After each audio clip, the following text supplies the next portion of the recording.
either sold out to Esau or the people there, what do you call it, operating are Edomites. Well, yeah. And you got to question this stuff because America and Brazil, I mean Slovakia, Mexico and Brazil, they have a lot of like gold, silver, oil. So you got to question that.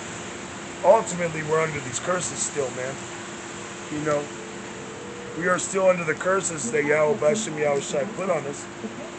But as the scriptures say, the heathen forwarded the affliction, and the ultimate heathen is the self-proclaimed white man. You know. Yeah, which the whole southern kingdom is colonized by the devil, man. Going back to Spain and France and Belgium and all those places. You know, you have a whole community of German people like in fucking Brazil or something like that. If you look at the two tribes that got fucked the hardest, it was Judah and Ephraim. Okay, because here it is, Puerto Rico, right? They were under Spanish rule. America went in there in like the 1900s, early 1900s, 1940s, and they said we're here to liberate you guys against Spain. Right. So when they freed up Ephraim, the so-called Puerto Ricans in Puerto Rico, they said they came to America. We're like, okay, thank you guys. We want you guys to leave now. Thanks for helping us. Right. And they were like, no, we ain't going nowhere. Yeah. And they were like, well, what the fuck's what really happened? And then they said, well, look, we're gonna give you guys the opportunity to vote to become American citizens, and we'll be you'll be a U.S. colony. Right. Instead of fighting the devil, they said, okay, let's do that. And they said the reason why Esau did that is so he could draft him to fight him in World War I and World War II. They couldn't say, well, we're not Americans. Right. They said, no, you're American. You got to go fight now. Yeah. And Judah, oh, look at Judah. They don't even got a fucking land. You know what I mean? There is no, you can't look at the map and say Africa land. Right. You know what I mean? Yeah. So Judah really got the shit end of it. You know? All the tribes got it, but Ephraim and Judah got it the worst. Specifically, Judah having it the worst, man. Because they don't even gotta, know where they can call home. Because here it is, you say, oh, they're at West African. There's all the a lot of tribes are there. You know what I mean? Living all bugged out. A lot of them are in Islam. You know? Yeah, but at the end of the day, they're under the supreme rule of the self-proclaimed white man. Yep. Yeah, everybody is. Job 9:24. And that's why everywhere that you go, you will find democracy. You will find a government system set up by Esau. And in every place, man. Even China. China is called the CCP, man, the Chinese Communist Party. Where did communism come from? It came from Amalek, man. Communism is just another form of democracy. It's just another form of Esau's government rule. And all these things tie in to these enchantments and this witchcraft, all right, that Esau has used to overtake these people, man. All right, because Esau controls the trade, he controls the money system. Even the opposing side. You know what I mean? The whole point was to build a global trade system and then disrupt it so that they could collapse the system and bring in a new one. All right, which is going to be the CBDC. All right, and these different digital currencies that America and its allies, and also the BRICS, that they're going to come up with. All right, because they need these opposing factions to fight with each other in order to bring about World War III, in order to bring about this great systemic collapse of society, man, of this global society. All right, it's all part of the game, man. It's all part of the movie. It's all part of the script. Yeah. It's a script. It's a movie. And really, it's all the spirit and power of Yahweh Bashem Yahweh Shai that's controlling Amalek to control these nations. It's a pyramid scheme, man. It's all there's an order. There's always an order to everything, man. And pretty soon Esau's order is going to be thrown, it's going to be overthrown, man. His system's going to be overthrown. Yeah, this is Isaiah 46 and 10. Declaring the end from the beginning and from ancient times, the things that are not yet done, saying, my counsel shall stand, and I will do all my pleasure. Yeah, so Esau's counsel will not stand. And what's his counsel? He says, his inward thought is that his house shall continue forever. Yep. You know? He wants everybody living on a flash drive. You know? He wants to be the computer and you be the bits, you know? Yeah. This guy, he wants to be the Godhead. He wants to be like the Most High. That's his inward thought. I will be like the Most High. Yep. Have everybody microchipped. You can create chimeras off of natural things. You know? Terraform the earth. Have an artificial sun. This guy's a fucking menace. Yep. You ever watch Dennis the Menace growing up? That was a self-proclaimed white boy. That was Esau. The damn devil. You know? I believe like the first Dennis the Menace, he was literally like a toddler. Psalm 58 and 3 says, the wicked are estranged from the womb. That he would terrorize his neighbor. Yeah. Mr. Wilson. Yeah, he'd always be terrorizing you. Yep. Knocked out his dentures. Fucking devil, bro. That was devil child, man. Satan himself didn't want that fucking bastard. That's why when he was with that bum, the bum kidnapped him. Even the kidnapper didn't even want him anymore. Yeah. But yeah. Alright. This is Job 20 and 19. It says, because he hath oppressed and have forsaken the poor, because he hath violently taken away a house which he builded not. He literally stole the heritage of the Israelites, man. Yeah. Calling themselves the chosen people. Those Amalekites, they really believe that the world should be worshiping them. That's what they actually think. That's what they're taught. That's how they're raised. The wicked are estranged from the womb, man. That's how they're raised. They're raised being told that they're the chosen people of God, and all these nations are supposed to be subject unto them. But it's wild because the so-called Jew, all right, Amalek, they'll be in the land, and most of them don't even believe in a Messiah. Oh. Most of them don't even read what's in the Torah, in the scriptures. There's this one Amalekite, he goes live on YouTube. And sometimes on YouTube and he just throws some stuff, Yeah. live streams are scrolling.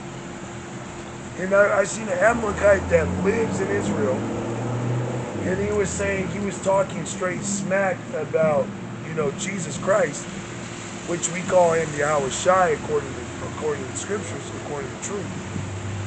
Now, of course, he's talking about whatever he thinks of as Jesus, but the Jesus he's referring to is the Jesus out of the scriptures.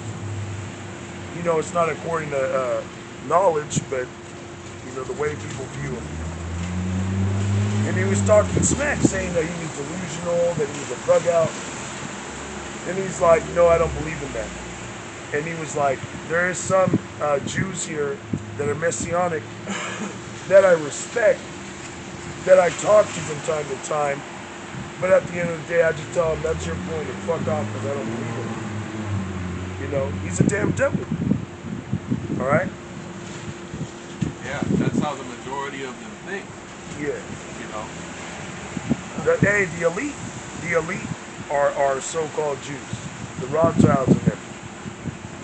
They're so-called Jews. They don't believe in the scriptures. They believe in Satan. There was a thing that Trump either tweeted, I forget where he put it, I think it was Twitter, formerly known as Twitter, a video. And he's sitting there under a red light. I don't know if you've seen it yet. It just came out. He's sitting there under a red light, and somebody grabs like blood or something, and they smear like a cross on his forehead. And it's like talking about pretty much World War III. Right. You know, that there's going to be a lot of blood shed soon. Right. You know, Trump just gave that ultimatum that if Iran don't surrender, they gonna go in there. They're telling U.S. troops that to prepare for an invasion, to call their families, to kiss their loved ones goodbye. Okay, because eventually it's gonna lead to all out war, man. You know. Right. Yeah, that's according to the Bible, man. You know, and as it says in the scriptures, the least of the flocks will draw them out. Everybody, most, a lot of people can see that Amalek is the driving force behind the war machine. All right, which I remember, you watch certain things about history. When Germany in World War II, when Hitler was in power, they called the Germans the war machine. You know, now that's America. America is the new Nazi Germany, the new Hitler, all that bullshit. You know, it's taking over, trying to take over the whole world and shit. You know, they have that greater Israel plan because Amalek wants to destroy the Arabs over there. Amalek wants to get rid of them. Yeah, they were saying that they want to get rid of the Saudis and them to build up a totally digital environment out there, man. You know. Yep. Yep. And that's why all these people are waking up and they're seeing that this devil is a maniac and he's all about nothing but violence and taking what he wants by force. That's the only language that this guy knows is violence. That's the only thing he respects is violence. Right? That's all he got prepared. That's what all he has to look forward to. Right? Because he's a violent man. It said what? Because thou hast hated blood. Blood shall pursue. Blood shall pursue. Right? Because this guy's laughing while he was in Iraq, just mowing down Iraq. Going to all these different countries and bombing them and all this shit. Man, what they did to Jake, what they did to us. Oh yeah, that's first and foremost. They were having parties. They were sending little boys as gifts. That's first and foremost. Man. So they could do that island boy thing. Right. They were doing it way back then. Yeah, definitely. There's nothing new under the sun, man. They don't change. The spirit of Yahweh by Shem Yahushua don't change, man. And the Lord put a particular spirit in Esau of wickedness and evil, man. So where this guy, he gets off on it. Yeah. He gets off on destroying people. Yeah. He gets off on molesting little boys and little girls. Yeah. Causing people to err. All right. Causing people to go off to be like him. And then he'll use it as an excuse to be able to put you to death, man. Right? So his wickedness, it comes full circle. It's a full circle, man. Because he'll go out, all right, he'll subdue you, he'll put his foot on your neck, will destroy you, all right, and then push all kinds of wickedness on you, and then judge you for it, and then put you to death for stealing, put you to death for scamming, or for murder, or for whatever, all these different things that he's done. Tax evasion. That's why it says when he speaketh a lie, he speaketh of his own, man. Because this guy, he's the originator. Yep, he's the original sinner. He's the original sinner. He's the OG. All right. He's the first liar. He's the first murderer.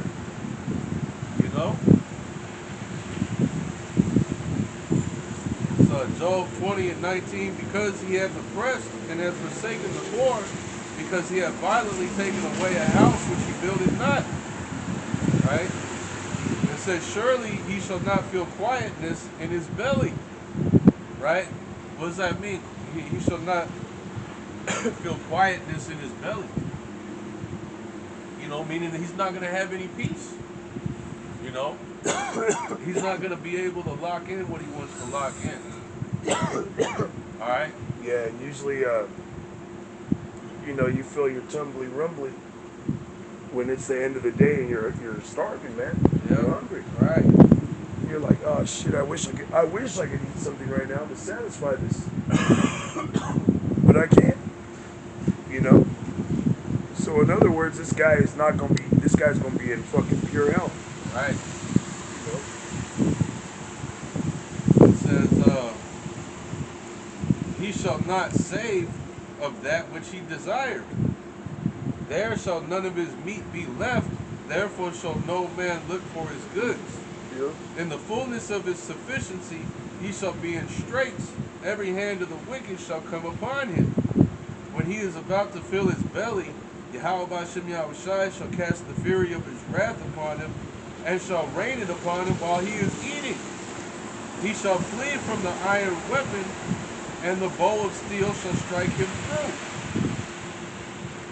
It is drawn and cometh out of the body, yeah, the glittering sword cometh out of his gall. Terrors are upon him. Right. So this guy's end is pure doom. All right. That is the end of all the wicked men. All right. It's pure terror, pure doom.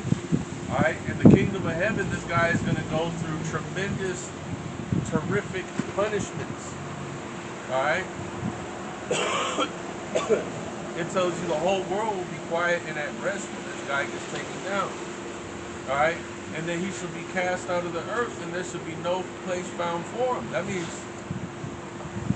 anywhere that he goes, the earth is going to make sure, anywhere that he is, the earth is going to make sure to swallow his ass up. It'll be a barren, desolate wasteland. Nothing will grow there. You know, there won't be a tree for shade. This guy is just going to have to go through pure fucking hell until the Lord destroys him. And that's the end of Esau, Edom. All right, it's his entire nation being wiped out. That's right.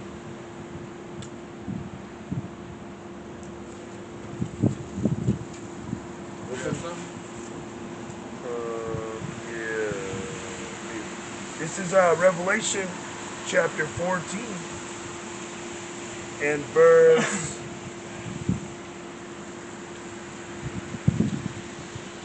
Let's see,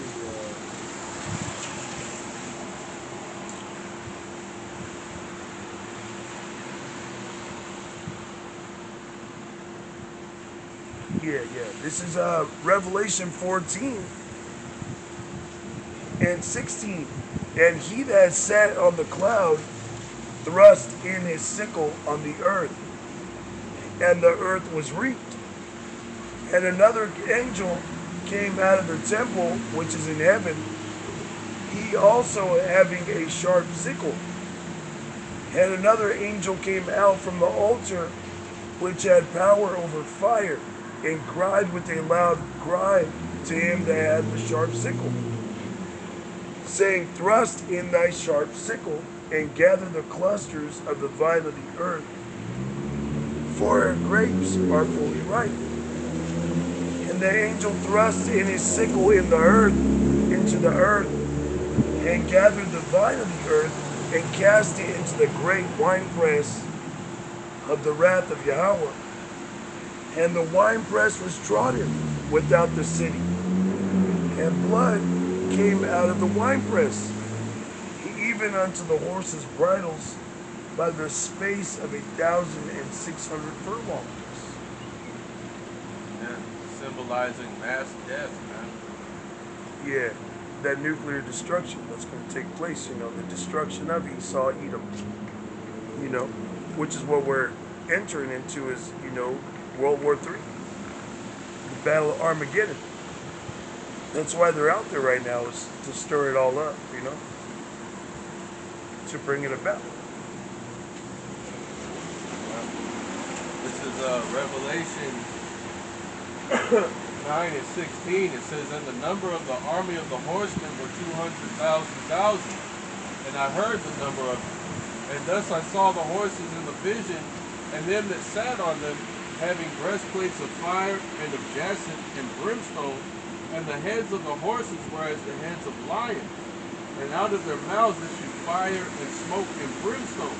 By these three was the third part of men killed, by the fire and by the smoke and by the brimstone which issued out of their mouths. For their power is in their mouth and in their tails, and their tails were like unto serpents, and had heads, and with them they do hurt. And the rest of the men which were not killed by these plagues, yet repented not of the works of their hands, that they should not worship devils and idols of gold and silver and brass and stone and of wood, which neither can see, nor hear, nor walk. Neither repented they of their murders, nor of their sorceries, nor of their fornication, nor of their thefts. So that is telling you the third part of men is talking about Esau. Alright? And then these horses are these nuclear missiles. Alright, these warheads are going to be dropped on America, on the European countries, on the land of Israel, on the small hats, and is going to destroy the vast majority of Edomites on the earth. Alright? And it says the ones that are that survive of them, which are going to be the elite, you know, when they escape into these different strongholds that they built for themselves, it says they're going to be down there and they're not going to repent. They're not going to be sorry. They're not, they're going to be in there continuing, cursing the Lord and doing all kinds of abominations and wicked ass shit in these different strongholds that they're going to go in until, the elect come down and actually grab them up out of them, and subjugate this guy. So, for his punishment to